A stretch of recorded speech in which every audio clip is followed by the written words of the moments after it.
Police Week in Washington, D.C., and I'm joined by FRAY, country music artist and former police officer. That's right. Who is now serving as the honorary chair of the National Law Enforcement Officers Memorial Fund's Ambassador Program. Hey Frank, how are you doing? Hi Nancy, how are you? Thank you for having me. Absolutely. So what inspired you to take on the role as ambassador for the fund? I think it's important to use my platform in a way that we can actually spread a positive message, right, and try to have a positive impact on society. And because I'm in a position where I get some mainstream national airplay, we can garner some national attention with, huge TV networks and things like that. As a country music artist, I think it's important to use my platform for something good. And so when the opportunity came up to be the ambassador for the organization, I stepped up. Now, you served as an officer for a decade. How did you become involved in law enforcement? Well, I actually started working at the Luna County Detention Center. So there was a facility down in Demi, New Mexico, and I worked there for the better part of 11 months and had a lot of law enforcement buddies come in and say, you got to come over to this side. And so it really didn't take me long to make the switch. And then it seemed like I blinked and 10 years went by. But of course, music was always my life's passion, and so that's what I wanted to do with my life. But, law enforcement, I became a part of a family that's so much bigger than I could have ever dreamed of. That's great. Now, obviously, your talent has led you to a second career in music. Right. You're a bilingual, chart-hitting country music star. Right. So what are you most excited about right now with your music career? I think just really embracing that part of my heritage and leaning and offering up something different with, to country music from a Latin perspective, from a Latin background. We can, there's different vibes, like rhythmic vibes and elements that we can bring in from my culture into country music in a way that hasn't been done before. And so I'm excited about that.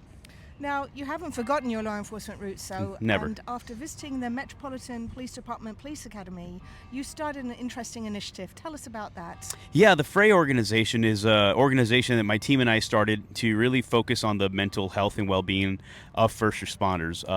Once we realized that suicide rates have gone up and, there's a stigma that's attached to mental health that's really negative, that for some reason we look at people who speak up about their mental health as weak individuals. I was like, we got to change that conversation there, and so that really what sparked the whole thing. And in the process, we started kind of garnering some support from members of Congress and senators here in town that are helping us draft up a bill to get some legislation passed so we can start allocating some funds and provide what we're essentially calling decompression rooms. So we basically set up the police precincts with full body massage chairs and ambient spa-like sort of sound systems that Bose donates, and just really make it a spa-like and relaxing, safe space for these men and women to go and, take a load off before they go out and take care of business. That's fantastic. Yep, thank you. So during Police Week, the pivotal event is the Candlelight Vigil, a very solemn event where we memorialize fallen officers and recognize their family members. You are going to be singing the national anthem. What does that mean to you as a police officer and a musician? Yeah, I'll actually be performing a few songs at the vigil, and it's a very humbling experience, or even just I'm very honored to have gotten the invitation. I don't know how I'm going to keep it together, but I'm gonna do my best. These men and women already do what's so often a thankless job, and then sometimes when they pay the ultimate sacrifice, it's difficult to see all these names on the wall and watch people pass by and not even know what these people did to give their life and the sacrifices there. So it's just I'm hoping to do the best that I possibly can to be able to give them the tribute and the honor that they deserve. Absolutely.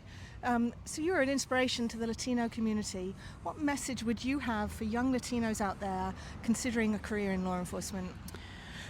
Listen, I would say we always have each other's back. You know what I mean? So you're in a safe place. You become a part of a family that's so much bigger than you could ever anticipate. And I think it's important to have people from our culture in positions of like law enforcement or first responders, because of the bilingual that comes with it, we can we can help kind of bridge that gap sometimes with members of the public and the community. So I think it's important. I think it's a very honorable job, and we need good people. So please step up and make a difference in your community. We absolutely do. Thanks, Frank. Thank you, Nancy.